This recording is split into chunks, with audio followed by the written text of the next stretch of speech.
Waktu demi waktu, tanpa kita sadari, gereja semakin berkembang. Salah satunya aliran, yaitu Lutheran, yang mana dia masuk melewati di Sumatera. Salah satu contohnya di bagian Barus. Dan satunya lagi aliran, yaitu Calvinisme, yang mana dia masuk melewati Maluku dan Sulawesi.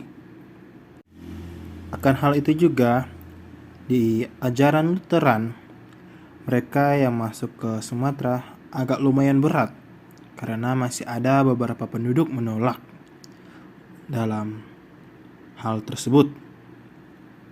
Begitu juga dengan ajaran Calvinis, yang mana penduduk-penduduk yang di sana masih menolak.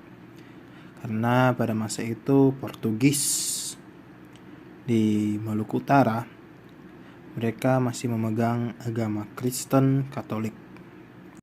Dan di Minahasa pun ada beberapa yang masih menolak untuk menerima ajaran Calvinisme. Dan pada akhirnya, waktu di masa Portugis, Belanda pun datang dan menguasai Ternate. Portugis berperang dengan Belanda. Seiringnya waktu, Portugis menyerah dan menyerahkan semua Ternate ke Belanda. Karena mereka tahu kekuatan militer mereka gak kuat dalam melawan peperangan tersebut. Maka dari itu Portugis keluar dari situ dan minggat dari Pulau Ternate. VOC dan Zendeling, mereka berdiri sendiri di masa itu. Di ajaran Zendeling yang sering disebut NZG, di ajaran Zending itu mereka masuk ke Pulau Maluku. Dan saat itu penduduk di sana masih belum bisa menerima, karena mereka dulu masih memegang agama Katolik. Seiringnya waktu, mereka pergi ke Minahasa atau di Sulawesi Utara.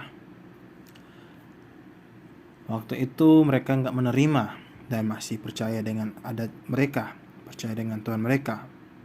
Karena ada prostitusi, apa yang dilakukan oleh Belanda, sampai warga di sana melakukan peperangan juga terhadap Belanda.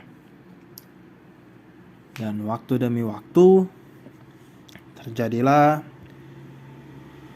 masa itu reservasi yang dikirim oleh ajaran Zending, yang mana mereka mengirim seorang perintis yang bernama Johann Friedrich Riedel dan Johann Gottlieb Schwarz.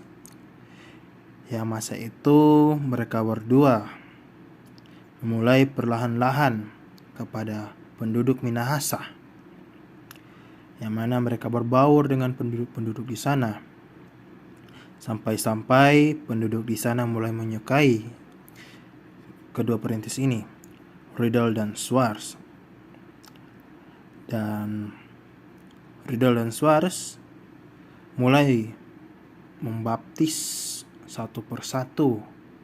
Dan begitu juga semua orang-orang Minahasa mengikut Riedel dan Schwarz untuk dibaptis. Maka dari itu terjadilah pembaptisan dan pendirian gereja, yang mana disebut Gemim, yaitu Gereja Masehi Injili di Minahasa.